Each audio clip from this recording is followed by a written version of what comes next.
आज शनिवार का दिन है, जिस दिन अपन इस दरिद्रता से मिलने के लिए पीपल के पेड़ के नीचे आए हैं। हिंदू धर्म में ये दिन पीपल के वृक्ष के लिए पूजनीय होगा। जो भी शनिवार के दिन पीपल के वृक्ष की पूजन करेगा, दूध चढ़ाएगा या मिष्ठान का भोग लगाएगा, लक्ष्मी और नारायण उसके घर में प्रवेश कर जाएगा। लक्ष्मी और नारायण उसके घर में प्रवेश करेगा, इसलिए नियम बनाया। कौन से दिन का? शनिवार। लक्ष्मी जी बोली, नारायण आपने तो एक दिन का वार लिख दिया। शंकर जी ने 7 वार बनाए हैं, रविवार, सोमवार, मंगल, बुध, गुरु, शुक्र और शनि। ये शिव जी ने बनाए। अब एक दिन आपने अपना बना लिया, बाकी के दिन अगर कोई इस पीपल के वृक्ष के नीचे आएगा और यहां तो दरिद्रता बैठी है, तो उसका क्या होगा? भगवान नारायण बोले, सुन दरिद्रता, तेरे से एक विनती है, अगर कोई भी मनुष्य इस पीपल के पेड़ के नीचे अगर 7 दिन में आता है और उसके हाथ में अगर कोई सामग्री होती है तो तू उसके घर में प्रवेश नहीं करेगी। नियम में पीपल के वृक्ष का या तो पानी का लोटा लेकर जाओ, कुंकू का चोपड़ा लेकर जाओ, शक्कर लेकर जाओ, या पेड़ के नीचे चींटी को डालने के लिए आटा ले जाओ, पर खाली हाथ पीपल के वृक्ष के नीचे कभी मत जाओ, कभी नहीं जाओ।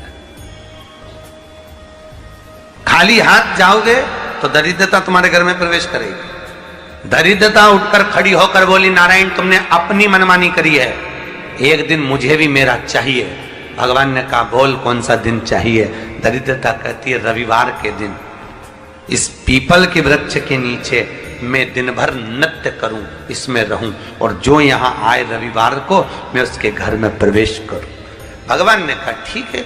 दरिद्रता, रविवार का दिन एक ऐसा दिन रहेगा जिस दिन तू इस पीपल के वृक्ष के नीचे नृत्य करेगी, और जो आएगा इस पीपल के वृक्ष के नीचे तो उसके साथ प्रवेश करेगी। मैंने तुझे वर दिया।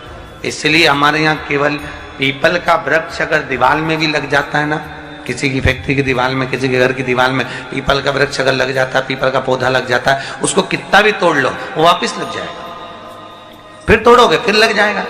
अगर पीपल के पौधे को तोड़ना है तो केवल रविवार का दिन एक नींबू, एक मिर्ची और बमूल का कांटा, ये 3 चीजें रखने के बाद में आधे घंटे बाद रविवार के दिन पीपल के पेड़ को उखाड़ कर फेंक दो। दूसरी बार कभी पीपल दीवार में लगता ही नहीं, कभी नहीं लग सकता। केवल एक रविवार का, केवल एक संडे, इतवार का। घर में दीवानों पर अगर पीपल लग भी गया है, इसलिए पीपल के वृक्ष को उखाड़ने का, अगर घर में पीपल लगा हुआ है या पीपल का पौधा हमारे घर में लग गया, उसको उतारना, निकालना, लगाना, तो पीपल के वृक्ष को अगर निकाला जाता है तो रविवार के दिन, और अगर पीपल के वृक्ष को कहीं लगाया जाता है तो सोमवार के दिन या मंगलवार के दिन, बुधवार के दिन, इन दिनों में लगा सकते पीपल के वृक्ष कहीं लगाना। शनिवार का दिन एक ऐसा दिन होता है जिस दिन पीपल के वृक्ष को कहीं जाकर लगाया नहीं जाता, क्योंकि शनिवार के दिन पीपल के वृक्ष के नीचे लक्ष्मी रहती है। हम अपने हाथों से अगर पीपल का वृक्ष किसी दूसरी जगह पर शनिवार को रोपित करते हैं तो हमारे घर की लक्ष्मी अपने घर से छिन्न होकर चली जाती है। इसलिए शनिवार के दिन पीपल लगाया नहीं जाता, किसी के घर जाकर उसको वापस पलटा नहीं जाता। लग गया उसको डर।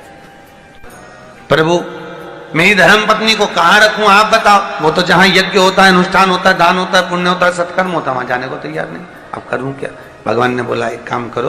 दुर्वासा जी बोले, जिसके यहां रात्रि में बर्तन झूठे पड़े रहते हो उसके घर में इस दरिद्रता को लेकर तुम प्रवेश कर जाना।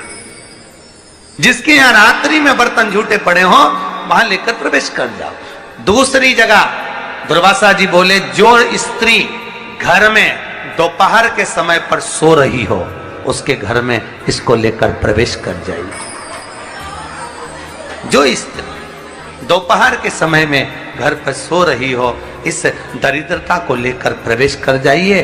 तीसरा, जिसके यहां पर दरवाजे पर कांटे वाले पौधे लगे हों उस घर में इस दरिद्रता को लेकर प्रवेश कर जाइए। दरिद्रता, कितनी सुंदर बात कही है। दाता और विधाता कौन कौन? दाता और विधाता, लक्ष्मी और दरिद्रता के सगे भाई हैं। कौन कौन? दाता और विधाता। दाता को फिटकरी प्रिय है, विधाता को नमक प्रिय। ये दोनों हमेशा लक्ष्मी को और दरिद्रता को दोनों को समझाते थे, दोनों में प्रेम बढ़ाते थे। आज भी हिंदू धर्म की रीति है, यहां तो ठीक है, जिसके यहां पर भी अगर थोड़ी सी भी परेशानी होती है, थोड़ा सा क्लेश होता है, अशांति होती है, लक्ष्मी नहीं टिक रही हो, काम नहीं बन रहे हो, बहुत प्रयास करा जा रहा हो और हमारा कार्य नहीं होता, तो क्या करते हैं? फिटकरी और नमक को पानी में डाल देते हैं और घर में पोछा लगा देते हैं। आप लोगों ने आजकल फेसबुक पे भी पढ़ा होगा, व्हाट्सएप पे भी पढ़ा होगा। तो क्यों लिखा उसमें? उसका कारण ही केवल ये है कि दाता और विधाता की प्रियता उसमें। माता ख्याति के जो 4 बच्चे हुए, इसमें जो 2 लड़के हैं, दाता और विधाता, उसकी प्रियता उसकी पूर्णता उसमें। श्री शिवाय नमस्तुभ्यं। शिव महापुराण कहती है, अगर एक दिन शिव महापुराण की कथा कहती है, शनिवार के दिन अगर शिव की आराधना करी जाए, शनिवार के दिन अगर शंकर को जल चढ़ाया जाए, तो जिंदगी में व्यक्ति की कभी अकाल मृत्यु नहीं होती। कि बैसाख महीने में पवित्र वृक्ष के जड़ में 1 लोटा जल समर्पित कर देने पर और वहां की जो रज है उसको मस्तक पर चढ़ा लेने पर 84 लाख योनियों से मुक्ति मिल जाती है। 84 लाख योनियों से। आप में से कितनी माताएं या कितने भाई लोग बैठे हैं जो शंकर जी के मंदिर पर जाते हैं और मंदिर पर जब जाते हैं, वापिस जब लौट कर आते हैं, तो मंदिर की चौखट का स्पर्श कर कर अपने मस्तिष्क पर उस रज को लगाते हैं? आप में से कितने लोग हैं बहुत सारे? ठीक है। अब जितने लोगों ने हाथ उठाया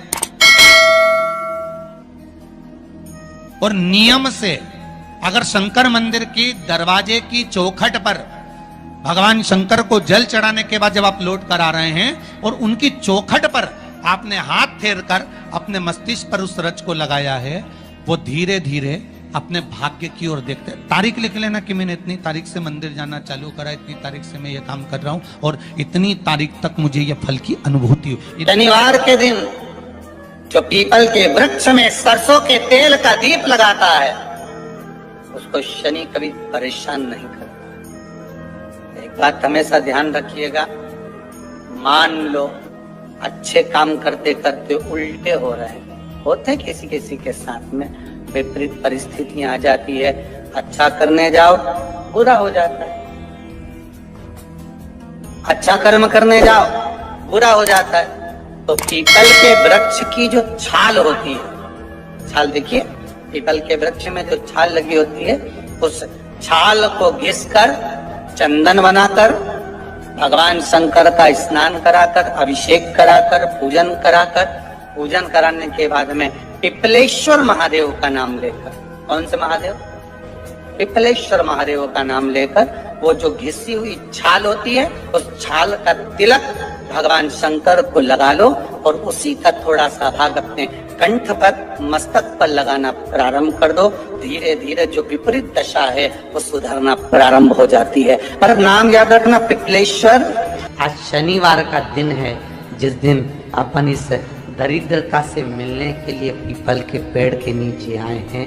हिंदू धर्म में ये दिन पीपल के वृक्ष के लिए पूजनीय होगा। जो भी शनिवार के दिन पीपल के वृक्ष की पूजन करेगा, दूध चढ़ाएगा या मिष्ठान का भोग लगाएगा, लक्ष्मी और नारायण उसके घर में प्रवेश कर जाएगा।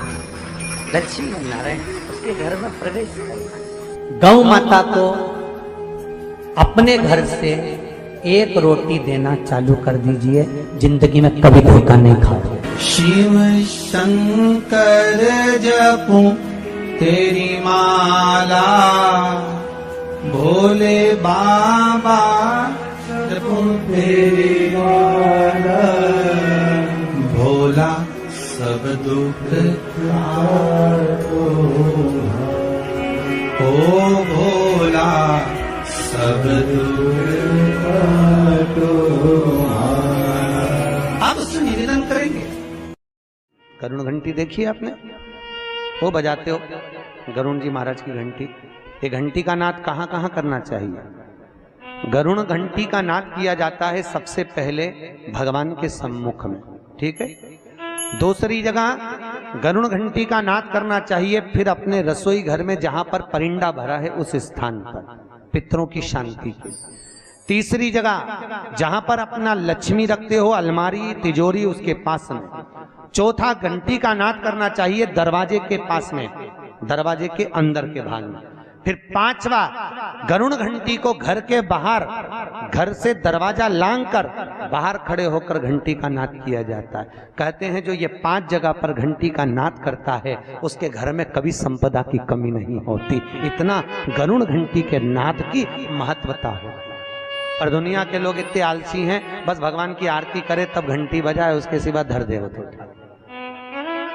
उसको मालूम ही नहीं कि घंटी कितनी जगह बजाना चाहिए, घंटी का नाद क्यों करा जाता है।